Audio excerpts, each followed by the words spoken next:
Hey, everybody, and welcome back to the Happily Never After show. I'm your host, Kate Mollison, and I'm here with Nick Wasierski. How are you today, Nick? Hey, I'm doing well. Thank you for having me. Thanks for joining me today. Why don't you tell the listeners a little bit about yourself and what brings you to the podcast today?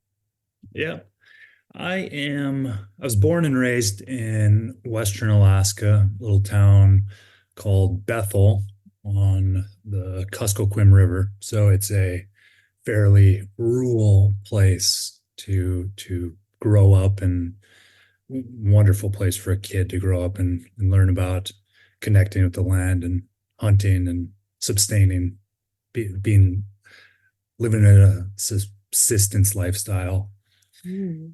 And over the last, I would say there was a turning point about 7.5 years ago where I really started shifting what I was doing with my life. And in rural Alaska, there is not necessarily the easiest place to live. And the suicide rate is something that is one of the highest in the country.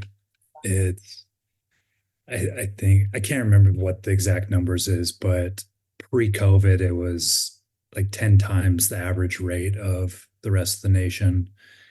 And I think before I was 18, I knew over 10 people that took their own lives Oh my and God.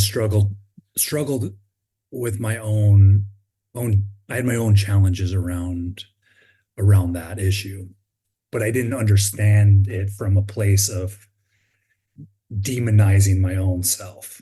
It was very much this place where I was extremely hard if I had any suicidal thoughts come to my mind, where I would completely shut it off versus exploring why that was there. And about seven years ago, just over now, I took a trip down.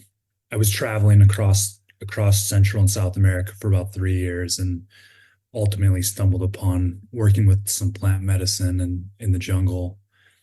And it opened up a journey for me of exploring what it means to live in this world. What does it mean to bring gifts, your personal gifts to the world? What does it mean to explore the bigger questions of death and life and grief? And ultimately that led me to a exploration of nature connection, a rite of passage work, holding ceremonies for people transitioning between life stages, and as well as currently doing work with Rolfing, also called structural integration, which is a hands-on manual therapy, and holistic health, which I run a business called Wandering Bear Wellness in Squim, Washington, doing both the holistic health work and the rite of passage work. Wow. That sounds like an incredible experience to have really just gotten in touch with the world on an existential level. And when you talk about transitions, you're not just talking about death, right? You're talking about all major life transitions. That could be, a divorce or a job or even just puberty or those types of big life things that tend to send us off course from a more balanced well-being, right? I understand that correctly. Yeah, it's very much, there are points in everyone's life where they, you might say, no longer fit the bill of what was expected of them before, and on a existential or spiritual level, there's a part of them that needs to transition to the next phase of life. That might Mm. be, like you're mentioning, adolescence to adulthood. That might be that point of transitioning to becoming a parent or a grandparent or an elder, or a divorce is a major transition of a place from, my life was so tied up in co-creating an experience together, and now one half of that part of me no longer exists. So transitioning into what the new part of you is going to become. Mm. We're And already is, but being awakened to it.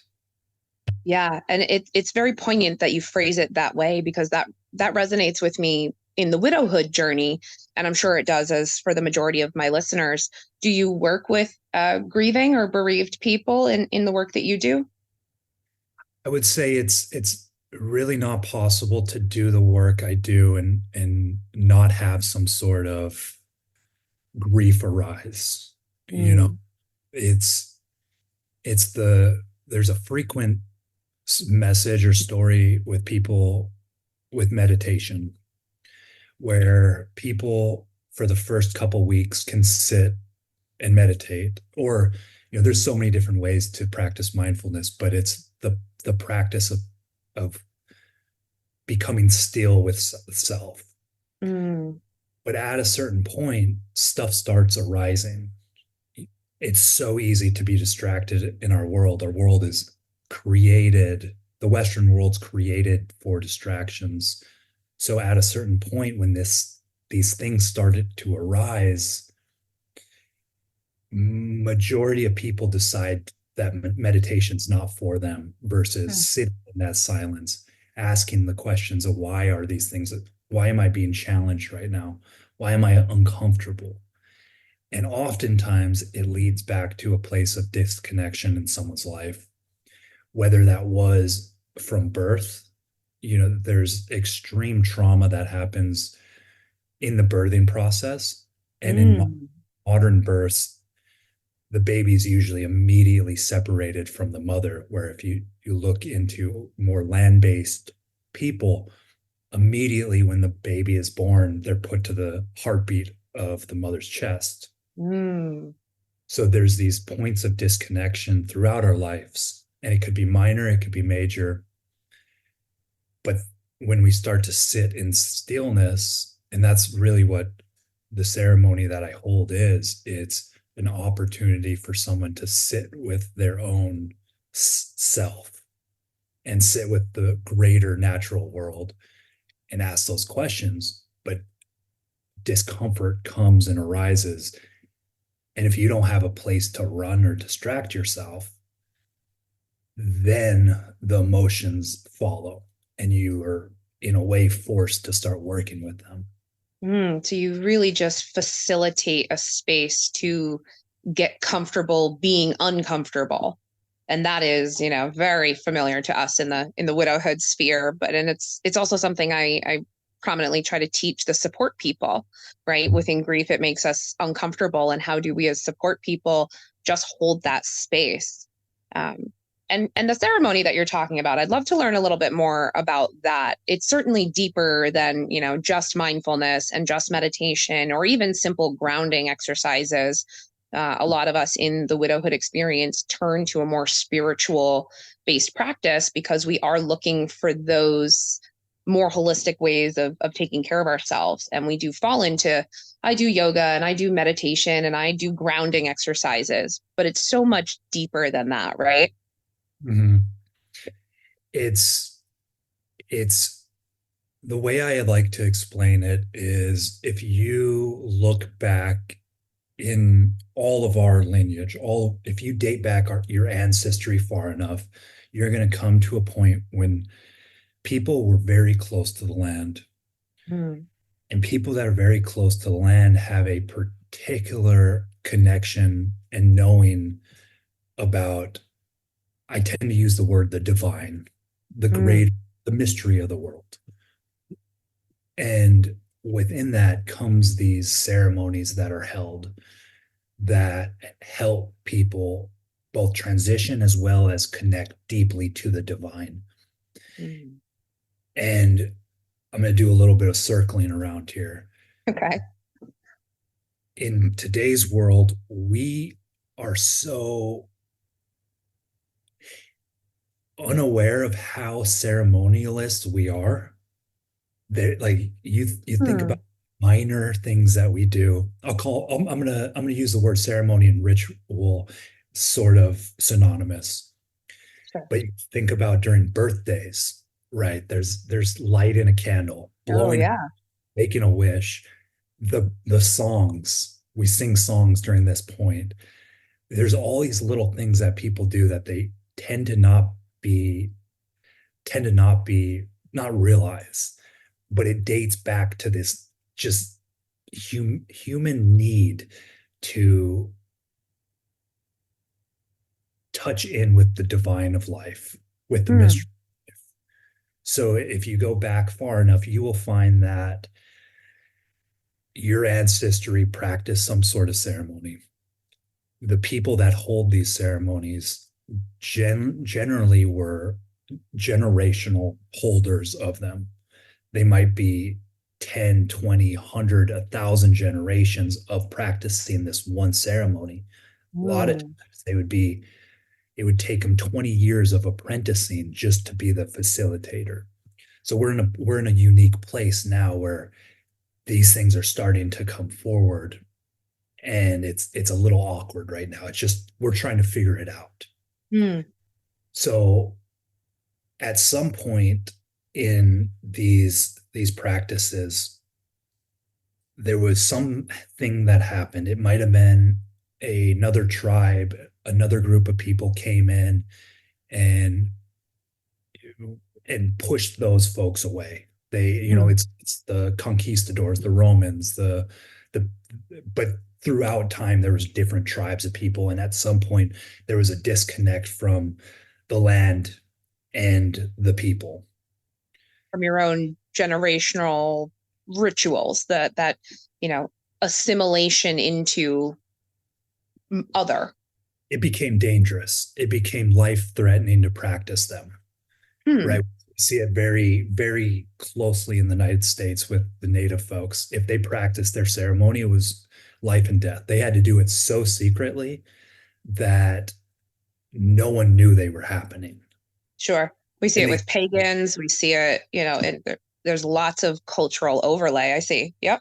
the Yeah, there's witch, lots of pomp and circumstance to all these everyday, changing of seasons and changing of, you know, leaders or officials or changing of birthright orders and those types of things. All right, I'm picking up what you're putting down.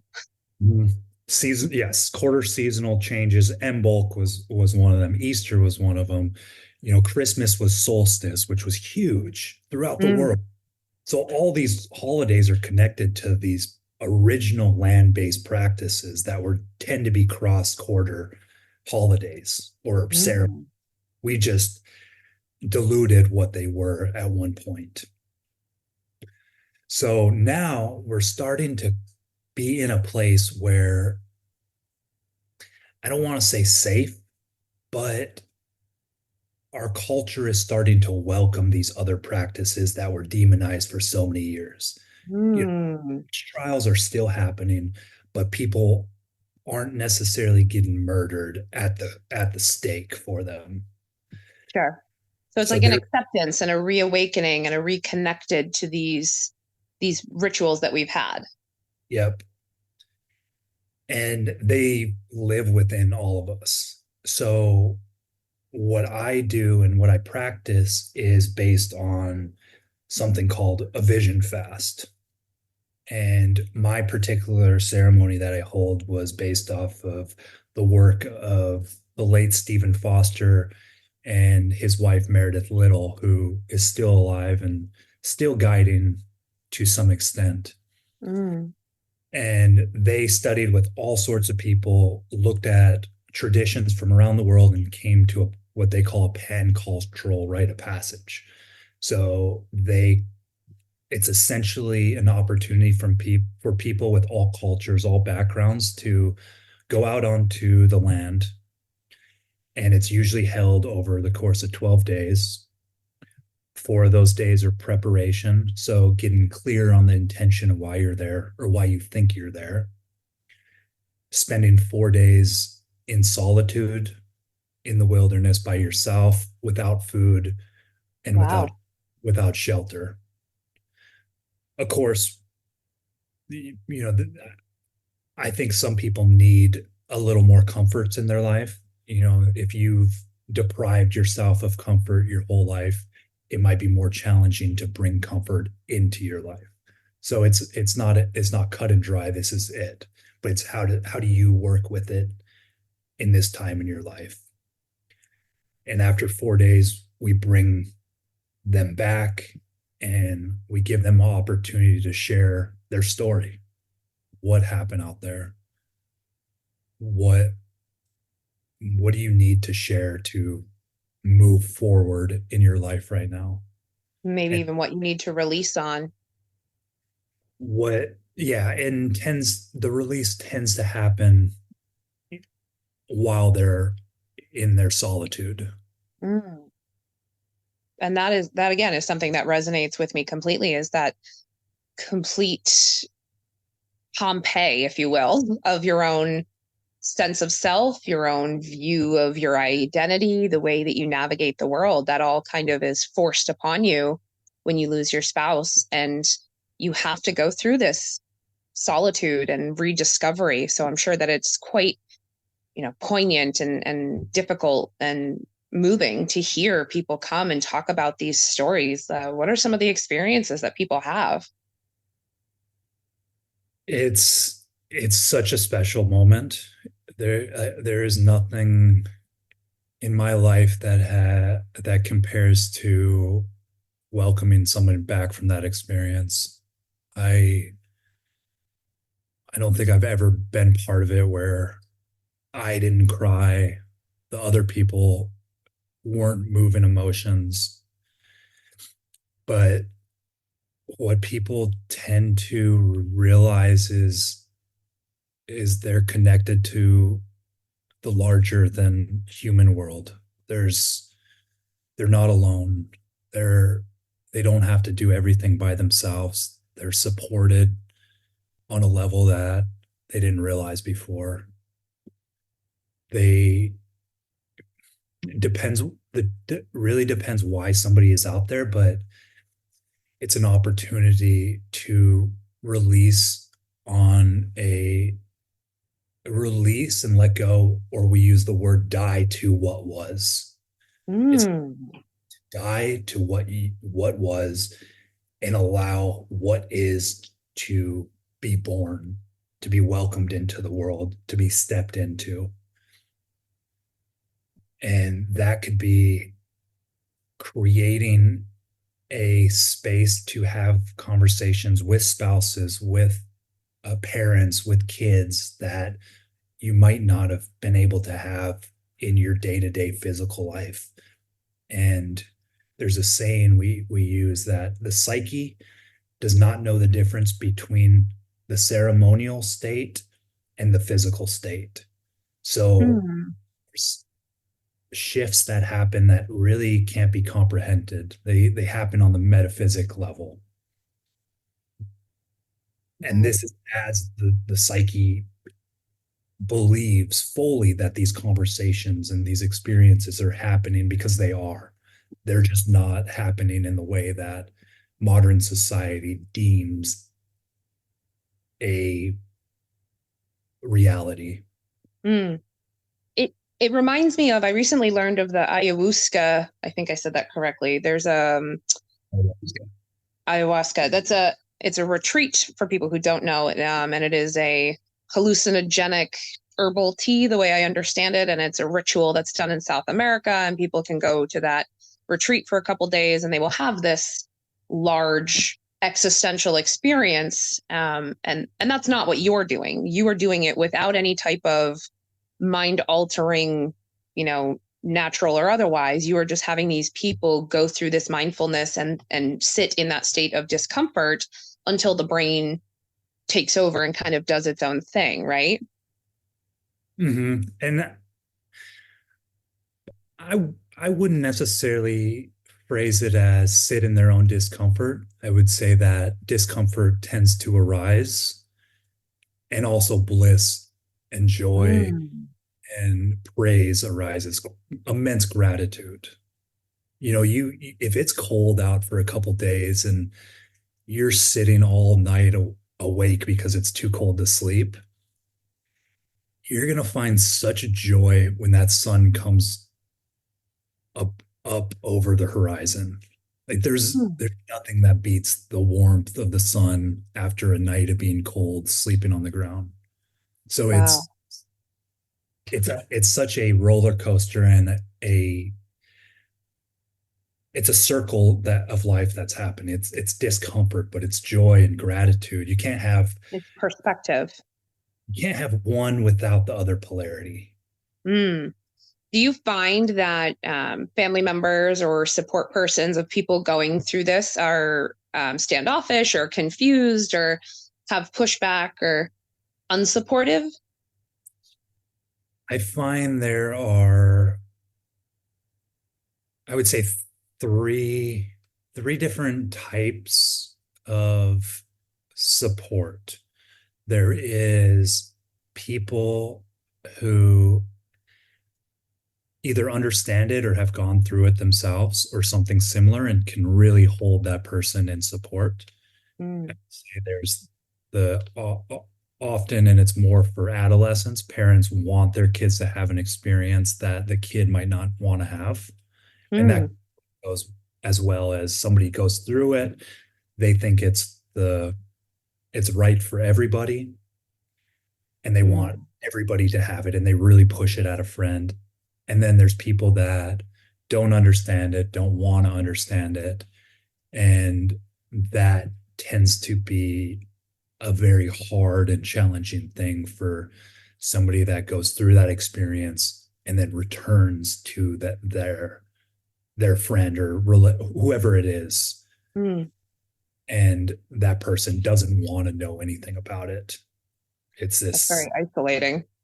very isolating experience. Yeah. Mm. I draw a lot of parallels between the environment and the experience that you're, creating for people and affording to people and through my own personal grief experience. And I think that it's really an incredible opportunity for perspective that you're gifting people. And I hope that people are taking advantage of it. What are some ways that people can include some ritualistic things into their daily life if they don't want to go do a 4 day excursion into the woods? What are some gentle ways that people can start that process? There's very simple exercises people can do where we call it, how do you bring this experience home and continue to engage? And what a ceremony is, at the root of it, it's drawing a line in the ground, literally or metaphorically, Mm, stepping across that line and saying, I am in a different space right now. mm, Reality, I know, operates a little differently when I cross this line. It's getting into that active imagination. It's getting a little bit more in the, you might call it the right brain on a scientific level. You're sure. getting the right brain of existence. You cross that line and you go allow your physical body to do what it needs to do. If it's grieving, you might consider going to where there's water. We think about emotion is extremely connected to water, Mm, allowing your body to do what it needs to do, to grieve, to feel comfortable enough to move those emotions, whether it's getting some water and splashing in your eyes, whether it's getting messy, getting dirty, throwing mud in the air, breaking sticks, allowing yourself to feel the emotions fully. mm, It could be something as simple as writing a note to somebody, go crossing that line, speaking it out loud, speaking it to the world, digging a hole and burying it, burning it. It could be something as tying yourself to something heavier. And whether it's a rock or a tree or a weight, you can drag it around for a while and really feel that weight mm, of something that existed that no longer does. It's that weight you're carrying that you're having trouble putting down, Hmm. and really go and feel that, physically feel the weight that you carry every single day, tie yourself to it, create a ceremonial umbilical cord, if you will. Say what needs to be said, and at some point, cut that cord, Hmm. the cord to what has been, and allow yourself to feel lighter, physically feel lighter. That's beautiful. I love the symbolism of that particular example. And I think, for a lot of us, we do struggle to not just identify the emotion, but be able to like articulate it completely and then to bring it out of ourselves out into the rest of the world, whether that be speaking it to someone or just acknowledging it with comprehension. And you can't release on it until you have an understanding, and also understanding like where that emotion lives in your body, right? For some people, it's a pit in their stomach, it's dryness in their throat, it's tension, headache, it's tightness in their shoulders. So just being connected to the land and to nature also allows you to start to connect with your own body on that metaphysical level and just allow the world around you to kind of talk to you a little bit, and being receptive to the things that come up is what I'm hearing. Mm-hmm. It's to slow down and allow what is already going on to happen and experience it. And I also say get creative. It's all of this all of these things exist within us. They're not, you're not making them up. You're just allowing them to come through you. It's Hmm. what happened right now in this moment, and to get out of the thinking brain, get into the creative brain, the childlike brain, The feeling brain. feeling brain. Yep. Yeah, I love that. I think that's super important. It's something we struggle with, with grief, with loss, with death, with transition, and then to continue to find those moments of celebration and perspective and ceremony, right? Anything can be a ceremony, big, small, daily, weekly, monthly. It doesn't have to be tied into a holiday or a specific day. It can be something that you practice ritualistically, for for lack of a better word. Um, and it sounds like it could even be things for people who are looking to dip their toe in the water, like journaling or just those basic grounding exercises, going outside and putting your feet in the grass and having that moment of gratitude. What are some ways that their support persons can create an environment for that space to exist?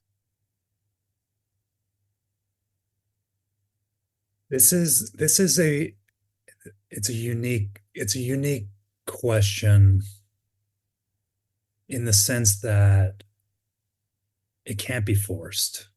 Mm. That's the big one. It has to be something that is mutually agreed upon. It has to be without expectations of an outcome. It's, Mm. we talk in the topic of grief. Grief doesn't, you don't get over grief. Grief has its own timeline, and to really acknowledge that timeline might be a month, it might be a year, might be 5 years, and to be okay with that. Mm. And if somebody wants to hold space for someone else, I would say the two places is, first, the conversation. It's, hey, there's something that might be helpful if you're open to it. I just want to hold space and be a witness to you in this place, so you, to help you move whatever needs to be moved. Mm. Or it's from the other perspective, the griever or the person being held, to ask for support, to say, hey, maybe it's they listen to this podcast and they want to be held in a ceremony, and just to say, hey, I don't know what to expect, but I just want you here as a witness to notice, to not necessarily try to change what's going on, but to bear witness so I can move emotion, to be a an anchor, a support group, somebody that, for lack of better term, if I got hurt or in danger, you'd be there to protect. Or Mm. comes up like a stranger walking up into the forest, that person could go and interject and allow the person to be in their space without being interrupted by someone else. Like the person I like to call my grief captain. That is the person I have dubbed as my handler, the caretaker of my things. I remember when Craig passed away, we came up on the first wedding anniversary after his passing, and I felt the need to dye my wedding dress black. And it was a messy process, and my best friend at the time helped me. We ended up ruining her bathtub doing it, and she was that person. She like had a house full of kids, and she was standing at the door and kicking them back into play as I'm like sobbing uncontrollably, heaving, like ugly cry, just fluid out of every orifice. And it was so important to have that sacred, uninterrupted space where no one could cross that threshold. And I think about that proverbial line that she drew around me. And as we're talking, I go, oh my God, that was a ceremony. That was a transitional ritual. And so it's cool to think that I've done it without knowing that I did it.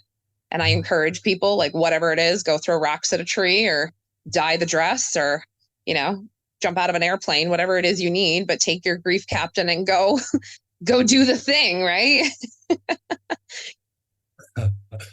I love that so much. I thank you for sharing. It's such a beautiful, yeah, it's just a beautiful image of that experience. And to Yeah. hear, She took pictures too. Like I have one picture she caught me candidly where I'm just like clutching the dress right before we put it in the dye bath.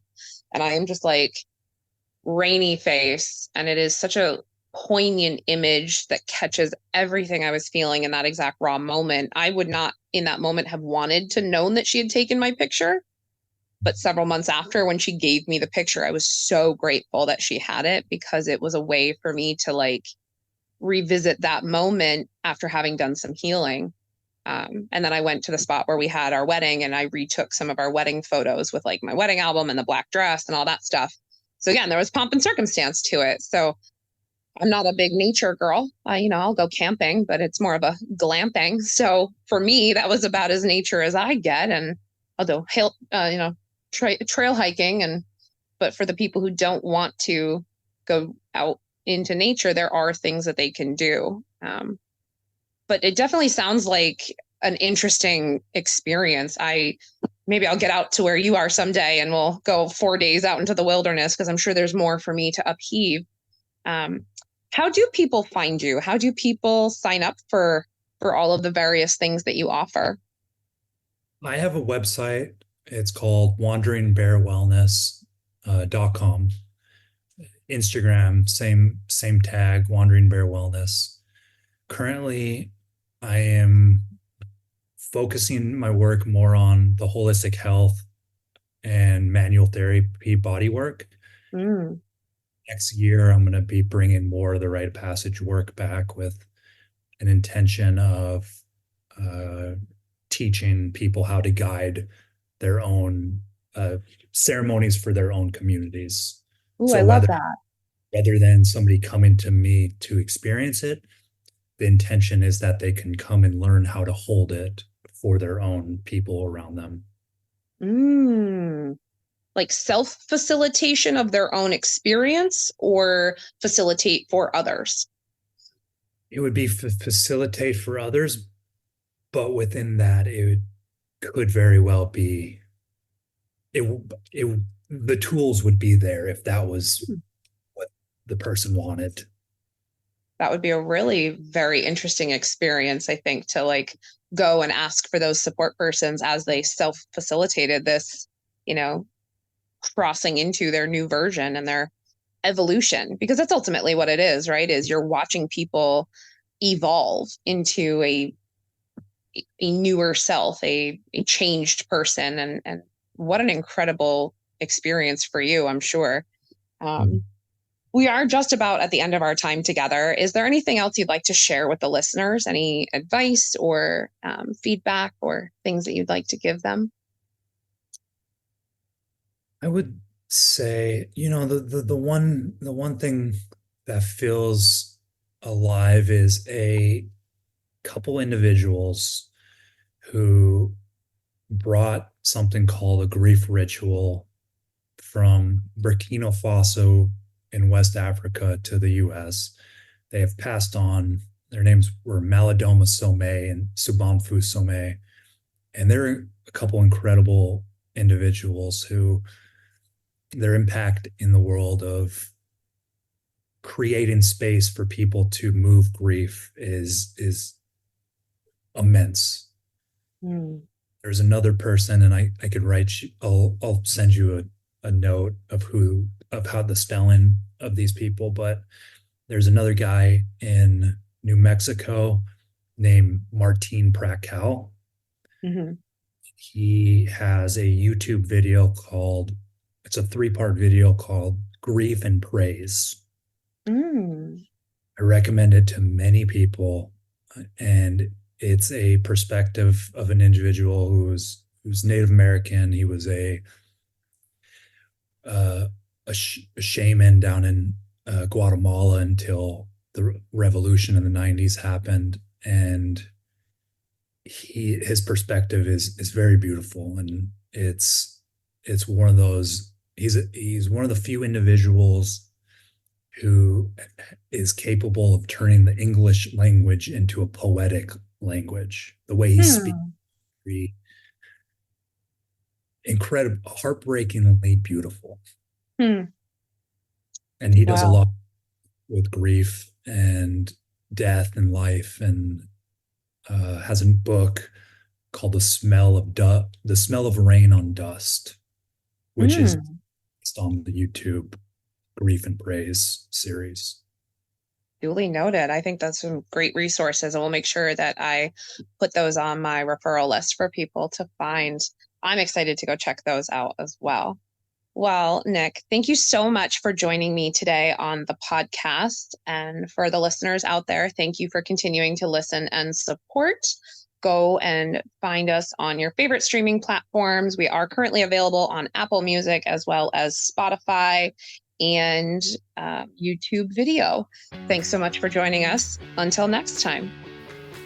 You've been listening to Happily Never After, part of the Exvadio podcast network.